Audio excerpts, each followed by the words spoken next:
I shot my very first duck at Harson's Island, which you and I are going to hunt this year. We're all going to put in for opening day too, so you might get the call of a lifetime as a guest. Beyond that, Wetland Wonders and that program have so much of my heart I can't begin to explain to you. Yeah. And when I went pigeon hunting with Colton, him and I were talking about it, and he had mentioned to me, I'm only going to say a top level, is there is a group or the group or somebody is talking about possibly getting rid of it. No. Okay. So can you talk to me about Wetland Wonders? Is there any fear of that? Can I put that to rest? Because people are saying it. No, you can put that to rest. I feel like that's probably been a conversation or rumor that's been around a long time. There's always this thought. It's ramping up right now because people are talking to me. They're like, talk to her about this. No. Yeah, there's nothing coming down the pipe that makes me think there's any risk to our managed waterfowl areas. Wonderful. Because talk about, I mean, the number one problem to a duck hunter and hunters in general, as I said, is finding a place to hunt. And Harson's Island gave me an opportunity where a kid with no money, him and I pooled our allowances together when we were kids, and we saved up $200 to buy a piece of crap John boat that said "Chillin' the Most" on the side of it. Okay. We bought a piece of. It did have a Bass Pro sticker on it, so it was on brand. No, that was the second boat. That was the slightly less crappy boat. Yeah. But we had a 12-foot John boat, so it leaked like crazy. So we had to spray out the bottom with Flex Seal, and then we took a rake and did camouflage all over the side of it. We saved up then for well, first we used my dad's 1960 motor that got gummed up in the managed waterfall. But regardless, for $200 and then maybe $40 in hand-me-down decoys, and then a shotgun that was, we probably had pumps back then, and a box of shells. I was able to go out because of the managed waterfowl areas. It almost makes me emotional that I was able to go out and duck hunt because of the Wetland Wonders. And because of that, I will be like the crazy tree people, like the tree huggers that like protect the forest. I would be that of the Wetland Wonders. Yeah. And our managed area staff, and again, like remembering like, I'm sitting here, I was invited here today as like the waterfowl specialist or acting specialist, but like I'm, in my regular form, a wildlife biologist, covering Harson's Island.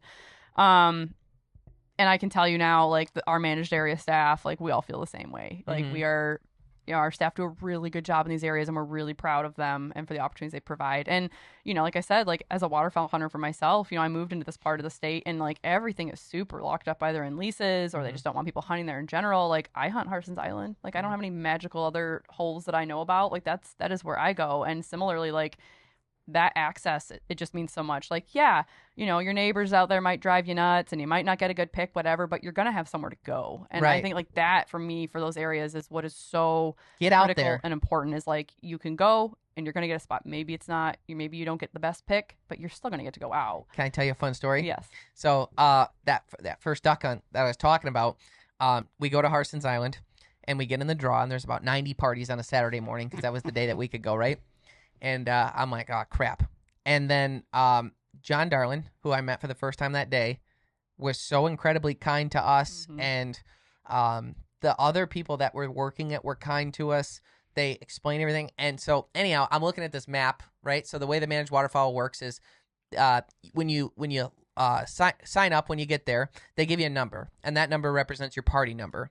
And then they do a drawing. And then whichever order your number is called is when you get to pick what zone you want to hunt for that day or morning or whatever it might be. And then that's yours for that time. No one else can go there. You get to go there. So we go there. First time, never being there. I have no way to understand what's good, bad, or indifferent, right?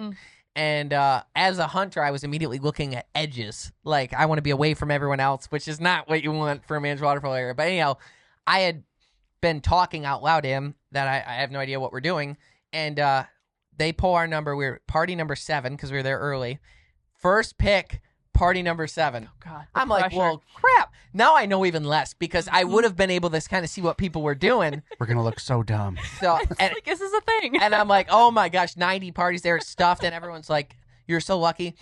A guy taps me on the shoulder and he goes, pick zone 26. Yeah. And he goes, I was just there the other day. You'll get your limit. And I'm like, no, I won't. I will self-limit myself. I promise you I won't. I will do my darndest, and I may use all these with a shell limit. No, I won't. Anyhow, he said zone 26, and I remember thinking at the time, okay, if he's messing with me because he knows I'm new, he may tell me something in the middle of the map. It doesn't look to be any significant thing there. Like when you're looking at the map. But if he's telling me the truth and I don't listen, I'm gonna look like an idiot, you know. So I decided to listen to him, and as you know, if you know anything about Harson's Island, that 26 was a good pick. And like, just shout out to waterfowl hunters in general. Like, that is one thing I love about these managed areas too, is that like sense of community. Like, yes, I don't know, like they want everyone. We want to see these areas continue, and the hunters there, like they are all super happy to, like, okay, not everyone, like you said, 10%, right? What was that? There's always that 10% in a-holes, yeah. But generally speaking, like, you know, they're really great at helping, and our staff too, like you mentioned, John, and all of our managed area staff, like we want to make sure people, you know, we're not gonna let you take a zone you can't get to, like if you don't have a boat and you need a boat, and like John had to come rescue me because our motor got gummed up, and we were a ways out. Yeah, we were ways out. That. Yeah. It happens, but that's what I mean. Like, we was swimming us in. Nope. Was that no? Unfortunately, no. Oh, jeez. We learned the hard way. Oh, yeah. A lot of people think too. I get this all the time too. They call us trust fund kids. First of all, we lost everything to start this company. We started out flat broke with absolutely nothing. Built this from the ground up. The same group that's with me is the same group that's been with me since day one. From Pursuit Channel days to History Channel days, this is the same team that's been with me since day one. They are my best friends. We've lived across the street from each other since we were 5. Everything we've ever bought for hunting and fishing has come from us pooling our shitty allowances, excuse my French. And that is how we accomplished anything that we have here. And managed waterfowl areas gave us that opportunity. And I would say that we've traveled all over the world. There is no doubt, and you've said it yourself, that the Michigan DNR doesn't exactly do a good job about touting the good things that they do. There is no doubt that there is more contention here than the 42 agencies I've worked with across the country. Like, we have a lot of disputes here between the hunters and the DNR. My goal is to fix that, truly. And I think you and I, coming from complete opposite sides, are probably the best opportunists to do that. But the managed waterfowl areas are the most beautiful, like, version of the DNR being friends with the hunters, us being able to see how our dollars are spent, the conservation going to it. I remember being bummed when they quit charging to go. It was like $4 or something. Oh yeah, like the area used. I was like, no, I think we should still do that. Like, and hunters were complaining that they were good with paying that because they saw where it went. Oh, yeah. I mean, that's generally a case across the board. You know, there's a lot of conversations right now about like license package increases and all that, and like hunters. I mean, myself as a hunter, like I buy my licenses every year, even if I'm not going to go, like, because I know where it's going, and hunters are generally like, yeah, I'll pay whatever, whatever, because we want to see, you know, the future of it. Exactly. And yeah, so I really do love the managed areas. When I started as a biologist with the DNR, so like 3 years ago, I don't know, I was not super familiar with our managed waterfowl areas. So like I'd been, you know, deer hunting in that since college, but I was not a huge waterfowl hunter until grad school. So I went to grad school in Maine. I went to the University of Maine, and one of my office mates, you know, Chuck Ainsworth. Just that name, yeah. I'm sure. So Chuck Ainsworth he's been on our show a few times. Okay. He's in Maine. He runs the Big Ducks Unlimited, the biggest one in Maine. Okay, yeah. Good guy, and everybody who's ever been to Maine knows him. So I know the name. We were in an airport in New Jersey, and we're sitting around talking. We didn't even say Chuck's name. We were just talking about him, and we hear from like 2 rows over, "Are you guys talking about Chuck Ainsworth?" He's just one of those people. That's awesome. He teaches a hunting and fishing class at the University of Maine, Presque Isle. Yeah. That's why I know the name. Okay. Yeah. So one of my fellow grad students, you know, took me waterfowl, and he's like, "You want to go hunt ducks?" Like, I don't even want to go duck hunt with. I was like, whatever. And so that was, you know, where I kind of got into it. And we were kind of hunting like, you know, these big rivers. It was such a different game than, you know, hunting like a wetland. And it was really awesome. But then I was from Michigan originally. Like, I've been in Michigan since I was, you know, 12, 13. So like, yeah, born in Canada, but basically from Michigan at this point. Took off to Maine, had never waterfowl hunted, picked up on it there, came back to Michigan, and I'm going to be working at one of my areas of responsibility is going to be this managed waterfowl area. And I remember showing up to my first draw, and I was just like, what is this? Like, it is wild, but like, you get into it, and like now it's like everything smells like coffee and mud. Oh my god, and the worst coffee. Yeah. Gosh.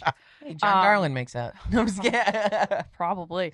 No, it's awesome, and so much of it, like those in-person draws. You know, because there's always conversations about going online, going electronic, and there's pros and cons, but like really doing everything we can. Like, we take so much pride, and we so much appreciate that face-to-face time that we have with those hunters. Like, I love it. Like, I always, like, I'm there for the drop every 3 days a week, and like I wouldn't have it any other way because Which one are you at, Harson's? Yeah. Yep. Okay, cool. Yep. So I work the draw at Harson's in the fall, and I love it. I mean, yeah, it is an early start. You bet but it is. It's great. And I think being there to be able to answer questions for people too is so much of what we take pride in offering, right? Like, we want folks to have a good time. We want them to want to come back. So they really are. They're awesome, and they provide a lot of Opportunity. habitat as well. Like, Yep. we're trying to start to do a bit better for that. And not to say that we haven't been doing a good job, but we're working on this like 10-year planning effort.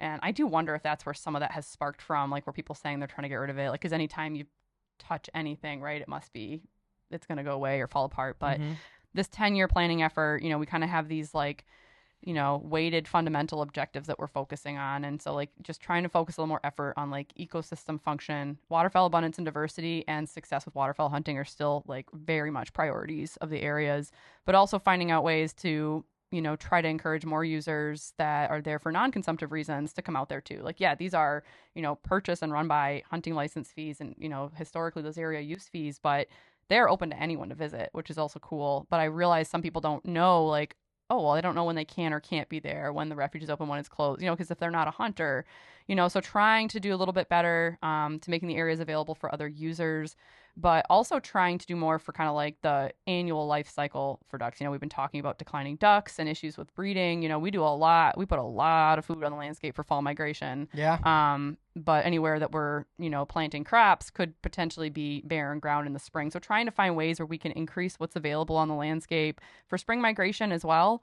And again, with all that being said, like, still very much prioritizing what we know we have a good thing and we want to keep that, but we want to see, like, can we have our cake and eat it too? And, I mean, I take a lot of pride in working there, and I'm always just so, I don't know, the staff are just amazing too. They want to be there. They love being there. They want to help people. And waterfowl hunters are just like, they're a pretty great group. I mean, like, we kind of half joked about like deer hunters fighting in parking lots, but like, I mean, like, waterfowl hunters, like, I generally think we kiss in parking lot. No, wait. Whoa.